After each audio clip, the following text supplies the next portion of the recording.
O preço de um sonho. Quanto custa chegar à Fórmula 1? A carreira de um piloto é formada primeiro pelas categorias de base, incluindo kart, Fórmula 4, Fórmula 3, Fórmula 2, campeonatos que exigem investimentos cada vez maiores. Quanto mais você avança, mais você gasta. Mas quanto custa cada passo, cada degrau? Fica com a gente até o final, porque a resposta vem agora no primeiro stint.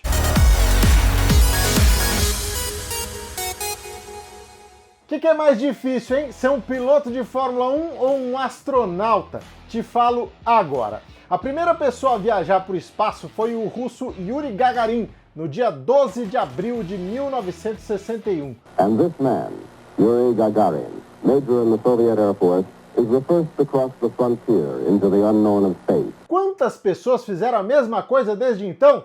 568. Agora, quantos pilotos a Fórmula 1 teve nesse mesmo período, especificamente nesse intervalo aí de 60 anos? O número é 442. Outro fato que te aproxima muito mais de ir para o espaço do que participar de uma corrida de Fórmula 1 é o custo para chegar lá. Ainda não existe uma universidade tão cara quanto essa aqui do automobilismo.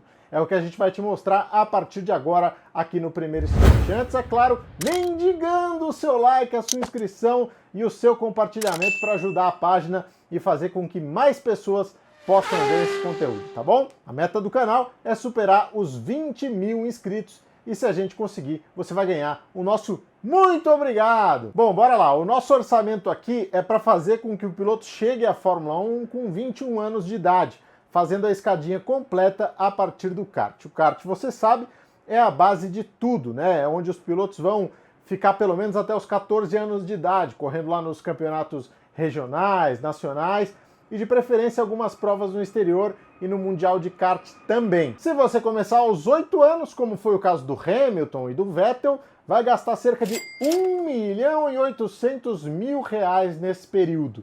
Não é por ano, tá? Isso aí é no total, porque as categorias menores, obviamente, custam menos do que as maiores no kart. Então, é um valor alto, sim, que pode parecer pesado, mas perto do que vem pela frente, é dinheiro de pinga. Confere só, ó. O passo seguinte é quase sempre a Fórmula 4, que tem vários campeonatos espalhados pelo mundo e te deixa correr em qualquer continente, com exceção da África, que ainda não tem a estrutura necessária para isso.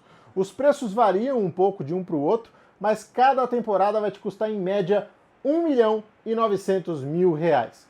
Como é um período importante de aprendizado, os pilotos geralmente fazem 2 anos. Então aí você dobra esse valor e a gente chega a 3.800.000 reais de Fórmula 4. A soma total você vai vendo aqui. Subindo mais um degrau, o salto para a Fórmula 3 é grande não só na questão do equipamento e da visibilidade, mas principalmente da grana. Aqui a gente já está falando de um campeonato que corre na preliminar das provas de Fórmula 1, e onde já começa a haver um jogo político muito forte. Ou seja, além do dinheiro, você vai precisar de um trânsito muito bom no mercado para não acabar jogando dinheiro fora em equipe fraca ou como segundo piloto. Custo: cerca de 3,5 milhões de reais por temporada. 7 milhões para um período de 2 anos.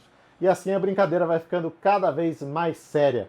Bora para a Fórmula 2? Prepara aí o bolso, liga para o gerente que a pancada é forte. 8.200.000 reais por temporada. Se você fizer 2, que é o que a gente está propondo aqui nesse estudo, e é o caminho natural de qualquer piloto, vai gastar pelo menos 16.400.000 reais de Fórmula 2. Bom, gastamos quanto aí, produção? 29 milhões de reais em 13 anos de carreira, só para se apresentar como candidato no vestibular da Fórmula 1? É pesado. Se você tiver feito tudo isso direitinho, vencido alguns campeonatos, ou pelo menos andado bem, você já vai poder pelo menos receber a superlicença, que é o documento que te permite efetivamente estrear na Fórmula 1. Existe uma pontuação mínima para isso, na regra normal são 40 pontos nos últimos 3 anos, então se ficar entre os 3 primeiros na Fórmula 2 já resolveu a parada, ou então ir colecionando pontos por onde passa. Em função da pandemia, a Federação Internacional de Automobilismo até afrouxou essas regras, permitindo momentaneamente a obtenção da superlicença com 30 pontos conquistados em 4 anos. Ficou mais fácil, mas continua não sendo para qualquer um. Superlicença igual vaga na Fórmula 1? Não, meu amiguinho, definitivamente não. Se você não tivesse sido abraçado por um programa de jovens talentos de nenhuma equipe, você vai precisar levar patrocínio para correr por uma das equipes ali da segunda metade do grid. E quanto vão te pedir? Muito, mas muito mais do que você gastou até agora. Para concorrer com o Nikita Mazepin, por exemplo, pela vaga da Haas, você teria de levar 25 milhões de dólares em patrocínio, o equivalente a 135 milhões de reais por ano. O que significa que se você assinar por 2 anos, sua carreira vai ter custado 300 milhões de reais. Estou completamente fodido. E aí, depois dessa, continua querendo ser piloto de Fórmula 1?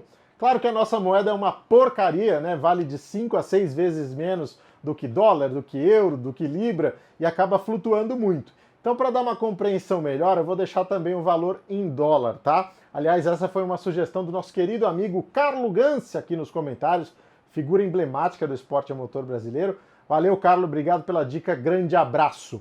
Bom, todos os valores que eu apresentei aqui foram levantados pela Forbes com o Toto Wolff, dono da equipe Mercedes, ele também é empresário de alguns pilotos.